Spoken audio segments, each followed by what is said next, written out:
Hi, welcome to Unique Parenting. I am B Moist, and today I want to talk to you guys about a tantrum versus a meltdown, or a meltdown versus a tantrum. This is such an important topic, and it's so important for parents to know the difference. That's why I wrote a whole chapter about it in my book, Our Neurodivergent Journey, because when my son was younger, he's still young, but when he was younger, it was really difficult to tell if this was a tantrum or if he was having a meltdown. And when you have a child on the spectrum, you don't know, because you don't know if this is intentional or if there's actually something wrong. And when you have a young child or a limited verbal child or a non-communicative child or a child that is not really good with communicating their needs, it becomes really, really difficult to tell if your child is having a tantrum or a meltdown. So today I want to talk to you guys about the difference. So a tantrum is easily negotiated. So you can have a conversation with a tantrum. You can say, hey, if I give you this device, can you stop? If we go out for ice cream, will you stop? If, grandma's coming over and you get to spend the night over at her house, will you stop?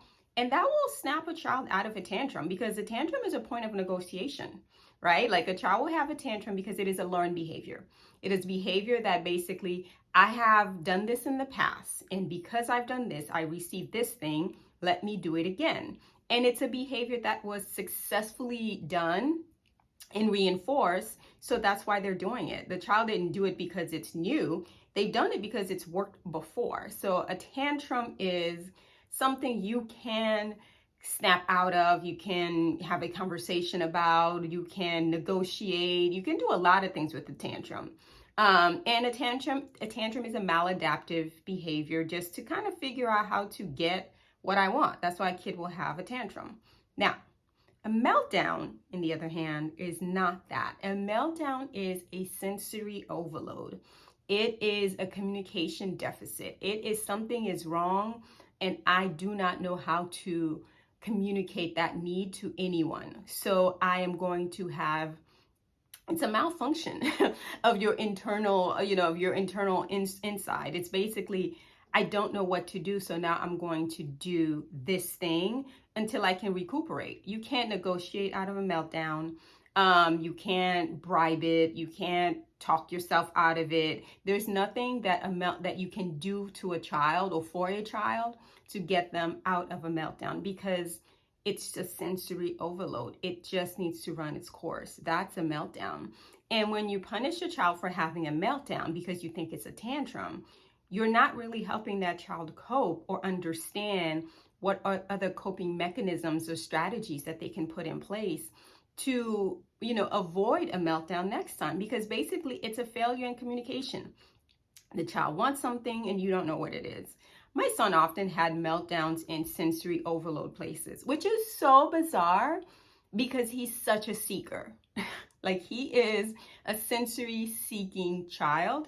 However, when he did have meltdowns, it was always at a point of just too much sensory explosion coming towards him or at him. And it was just, the place was just too loud, too bright, too vibrant, too busy, just too anything. And he would always just fall apart, and he could not keep himself together. And I couldn't understand it because he's a seeker and he likes noises and sounds and smells and tastes and, vibrant. Like, he's such a vibrant kid. I thought, okay, this must be your vibe. It wasn't. It wasn't. That usually would cause him to have a meltdown. Now that he's older, it's a lot different. And we haven't had a meltdown in a couple of years because he understands now what to do and how to function, and how to give himself what he needs from the environment to calm himself internally, or to prevent, or if he is having a meltdown, he simply just removes himself from the environment. But that also took years of learning and education and teaching and trying to figure out what's going to work best for him. So do not punish a meltdown. Don't punish a tantrum either. Discipline it.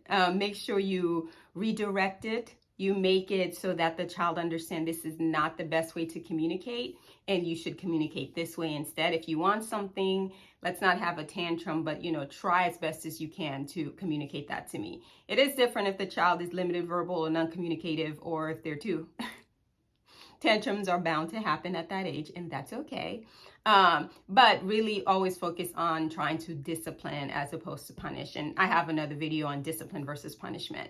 So that's the difference between a meltdown and, a tantrum. Adults have meltdowns, and adults have tantrums. So they're not just limited to children. We all have them. Let's learn from them and grow from them and figure out how to best help and figure out what your unique child needs and how you can help them. So don't punish a meltdown. It's a sensory meltdown, exploration, explosion issue. It's not personal. It's anxiety driven. There's all these different things behind it. So punishing it will not work, nor will disciplining it.